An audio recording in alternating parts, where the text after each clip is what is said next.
Alright, so pardon the wind today, guys. It is a little bit windy today, but did want to talk about the new Toyota 4Runner. We picked this up in November, actually. It's February now, so it's been a couple months, but you know, winter months there wasn't a whole lot for us to do, and didn't really make any sense to start recording and videoing a vehicle that we weren't actually going to be able to do any work on just yet. But in any event, this is our 1999 Toyota 4Runner Limited. It has about 147,000 miles on it. It's in pretty good shape. It's a little dirty. Apologize for that. We'll give them a proper cleanup here probably in a couple weeks. But did want to just do a little quick walk around, point out some of the things that we'd like to upgrade, some of the plans we have for this vehicle. This vehicle is going to be part of an overlanding adventure that my wife are going to take part in. We're going to do some upgrades along the way. Ultimately, this channel is going to be about our future endeavor, which is heading up to Antioch in British Columbia, Canada, which is a abandoned mining town. We'd really like to do some overlanding and take a big trip and head up that way. So in any event, let's take a look at this truck. Again, 1999 Toyota 4Runner Limited, 147,000 miles.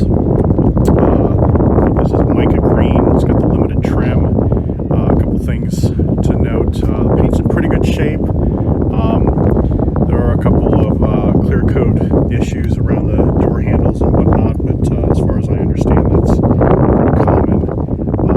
Again, he is a little bit dirty, but for the most part, no real dings or scratches other than just being about a 23-year-old vehicle. It is not lifted as far as I know, even though sometimes I feel like it is pretty high up. My wife and I are used to driving sportier, low-to-the-ground cars, so it does feel pretty high to us. I'm going to check to see if it's actually lifted. I don't think it is, but if it is, I'm probably going to do like a 2-inch lift just to give it some bigger, meatier tires for our overlanding trips. But let's take a quick walk around. Again, limited trim, stock wheels. Probably going to try out doing the hyper dip on the wheels. I think that brass monkey color looks good. I'd also like to use that plastic dip. It's actually hyper dip. This is what I'm talking about. I'd like to do the hyper dip on the limited trim as well, darken that up a little bit, give it a different look. Today I am going to try and do these tail lights. I've got LEDs in most of the lights, but I actually bought some tail lights and some corner lights that are blacked out, so we'll eventually be probably doing some plastic dip on those emblems as well. So we're going to change the look of it a little bit along the way, do some maintenance as well. I do have a video out there about doing some U-joint greasing that you can take a look at. Kind of my first video of the series. But yeah, let's take a quick look inside. We did get the windows tinted. I'd like to do the front windows as well. Front windshield, just something subtle, just to protect the interior a little bit and to reduce the amount of heat. It'll be super subtle. It'll be something like a 50%, something that you can hardly see, but we'll keep out UV rays. I do need to replace the windshield beforehand. It's got a crack up there. I don't know if you can see it. That's not a UFO. That's a crack. I could probably fix that, but it's got some scratches from somebody not replacing a windshield wiper at some point. And of course, 23-year-old windshield is going to have a lot of little pits and whatnot, so it's not super clear. But otherwise, this is the interior. Pretty clean. A couple scratches here and there to be expected. I did buy some clips to replace. I did the driver's side door already. I also replaced the see if we can get a shot of it. I replaced the door check a couple weeks ago on the driver's side. It didn't check anything except my my shin, so didn't make a video on that. I might do the same thing on this side just to have them both brand new and upgraded. But in any event, that required taking the door panel off, and I found some clips missing on the driver's side door. That one as well, so I replaced those. There are a couple of other clips on that door that I need to replace. I'll do that. I do have some just Amazon seal, door jamb trim seal here that I'm going to replace on the driver's side. I don't know how easy it is to see in the video here, but this is flat as a pancake, and you can certainly tell when you shut the door that it kind of has kind of a hard thud, you know, basically nearly metal on metal, kind of just slamming closed. I have some for the driver's side. I might just do the passenger side first, just to feel it out. You do have to cut to fit, but I've seen a number of videos out there. It doesn't look like it's too difficult.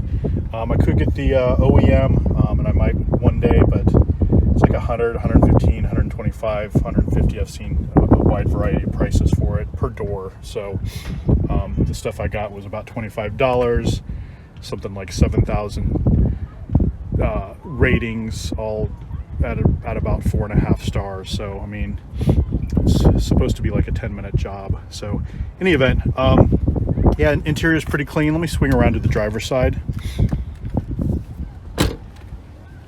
and I'm going to do some custom headlights eventually as well. So that'll be another video. I am going to do the corner lights and the tail lights, which I've got blackouts for, and then eventually, and I've got headlights that are blacked out, but I want to do the LED conversion kit for those headlights. But let's take a quick look here at the driver's side. Pretty clean. Again, there's some wear, obviously 23 years. I mean, unless it was just simply sitting garaged, you might not see wear. Of course, there'd be other issues if it was just garaged forever and not really maintained. Steering wheel's a little dirty. It's cleaned off, but it's just a little worn down from years. Seats, got some seat covers. They're pretty cheap. They came with the vehicle. I won't really take this all the way off.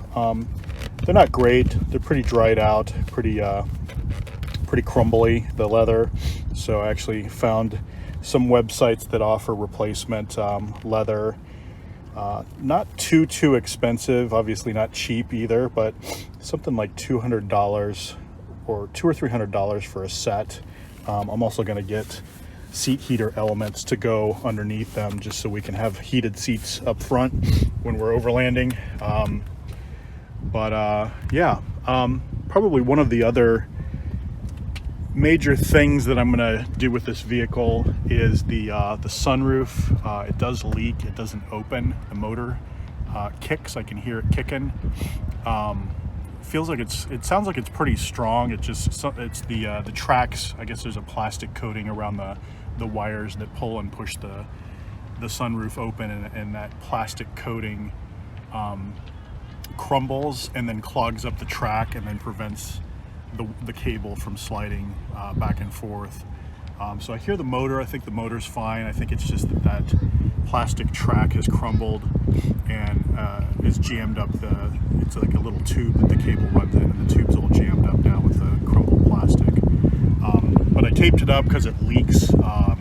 Probably leaks because the drain plugs are clogged, and they're probably clogged because the sunroof doesn't open and nobody opened it and cleaned it out. So I don't know, it's possible the previous owner didn't really use the sunroof much. I know in my vehicle, my daily driver, I don't use the sunroof too much either. So a little bit sympathetic to that possibility of having a sunroof that ends up getting clogged, because I don't really use mine either. But yeah, we'll take you all on a little adventure with this vehicle. Do some upgrades, some of it cosmetic, some of it performance wise. Really, performance is probably top thing. We'll be getting some new shocks and springs, probably Bilstein, just like a lot of other folks. And then we'll do some OME, Old Man Emu springs, and then from there we'll that's probably the biggest thing that'll be done soonest. There is a possibility we might do something like the supercharger in the future, but yeah, probably the biggest thing will just be a suspension and any sort of maintenance that needs to be done. Like I said, I did a video on the U-joint greasing. Any videos like that, I'll try and shoot those, give you all some instructive advice and some step-by-steps where useful. Yeah, some of this will be cosmetic, some of it will be functional. We're certainly going to be looking into doing some things on the interior for overlanding storage, maybe an extra battery, probably a rooftop tent, that kind of a thing. But yeah, this is the 4Runner, and we're looking forward to this adventure, both with the vehicle and the journeys that we take on it.